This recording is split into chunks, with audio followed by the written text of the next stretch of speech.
This episode of BTP Daily is brought to you by K Rico Coffee, man. One of the best coffee places you can go to, and they're also selling coffee for everyone all over the place. But it's nice to have some coffee at home. It's also nice to have some coffee somewhere else, but it's also tremendous to go have some over at K Rico Coffee. For those of you that live down in South Florida, definitely a place you want to go to. It's over at 2728 Hollywood Boulevard in Hollywood. And you will enjoy it. JR and the gang have some tremendous coffee, have some tremendous types of coffee recipes and all this other good stuff that you will definitely enjoy. But more what you will enjoy, other than the coffee, let me be completely honest with you on this one, is the people. You go in there, you chat, they talk.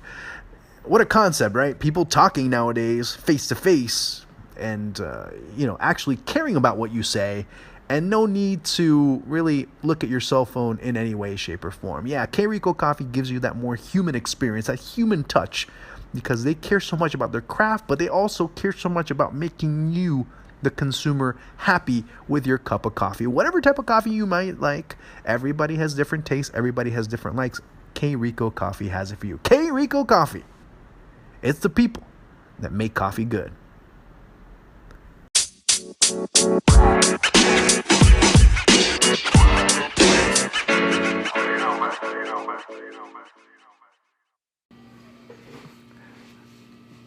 The more I see how South American football is run, the more I see that at times it's not it's not favoritism, it's just utter incompetence. Franco Zuculini back in 2013 was sent off when he was playing for Racing against Lanús in a Copa Sudamericana match. And his infraction was so brutal. The challenge that he made was so brutal. He was given a 4-match ban. Of course, after the appeals process and everything else comes through, it goes down to 2. Fine, he leaves, he goes to Europe, he plays in Europe, comes back and starts playing for River Plate 5 years later. Plays in Copa Libertadores, no problem. Plays 1 match, plays 2, plays 3, 4, 5, 6, 7. And all of a sudden, oh, wait a second. He's not eligible to play because he had a 2-match ban that he had to serve. Wait a second, where did we go wrong here?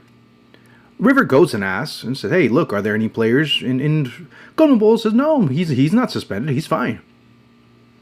Only to find out that CONMEBOL messed up, and CONMEBOL did not tell them that Franco Zuculini was suspended. Again, I talk about how does South American football not progress? Well, there you see it.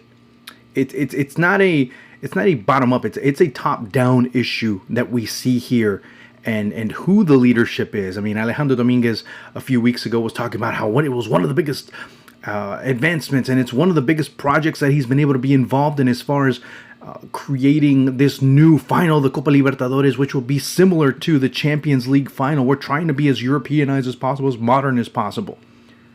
But when you can't find out that a player is suspended or not, that a player is eligible or ineligible to play, and this is not the first time, mind you. Deportes Temuco had a player that was suspended. They played him. They won both of their matches. Imagine that. If you as a team are in an international competition, you win both the home and away legs, and you're still eliminated because in one of those matches you played an ineligible player. Obviously, that's a different bit of a context, but still, CONMEBOL has to say, hey, this guy cannot be in your lineup. CONMEBOL did not do that. CONMEBOL just kind of ignored that and let it go through, and all of a sudden he's on the pitch and he's playing, and all of a sudden the team, ends up losing. And Marcelo Salas can bitch and moan and complain about it, but he should have known. His team should have known. CONMEBOL should have even told them just in case. Santos, the same thing. They had Carlos Sanchez on the pitch. He too had to serve a match ban, but he didn't.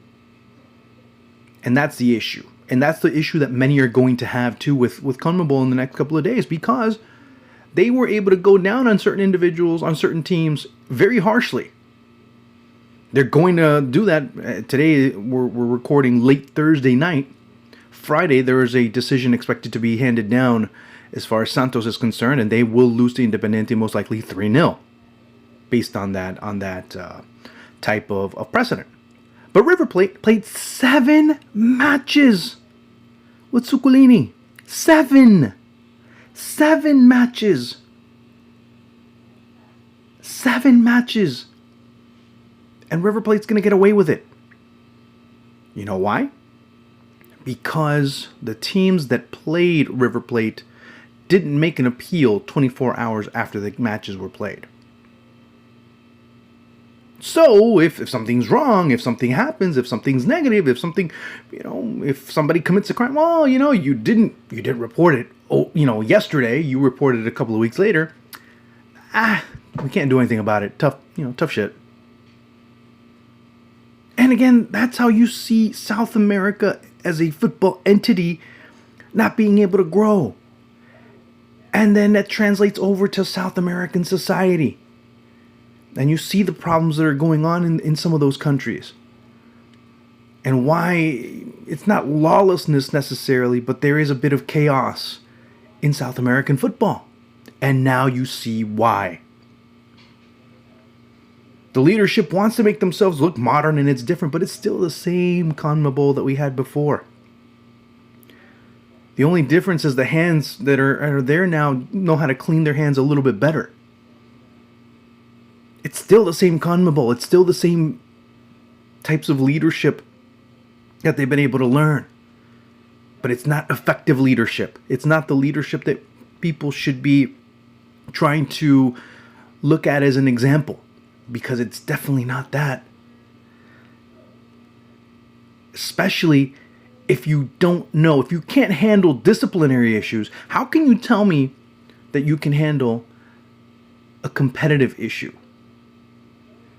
How can you be modern if you can't even handle the most basic, the most fundamental things within a tournament, which is to keep tabs on which players are suspended, which aren't? How can CONMEBOL really come and tell people this is the way it should be run when they can't even figure out how to run things? That to me is the biggest problem. And that is why you're going to start reading a lot of things that have been happening in South American football for the past few years. Trust me, I'm going to be putting a lot of stuff out there just so you get a better idea as to why. And it's not, the people that are, it's not Lionel Messi and it's not the players per se. They do have maybe a little bit of blame. But that comes from the top. And that's when you see the biggest problems as far as South American football is concerned. The players do have a little bit of blame. But the reason why things are the way they are down there is because the people up top do not have any other doubt as far as that's concerned. Because that's exactly where the causes of every single problem are occurring. Coming from the top.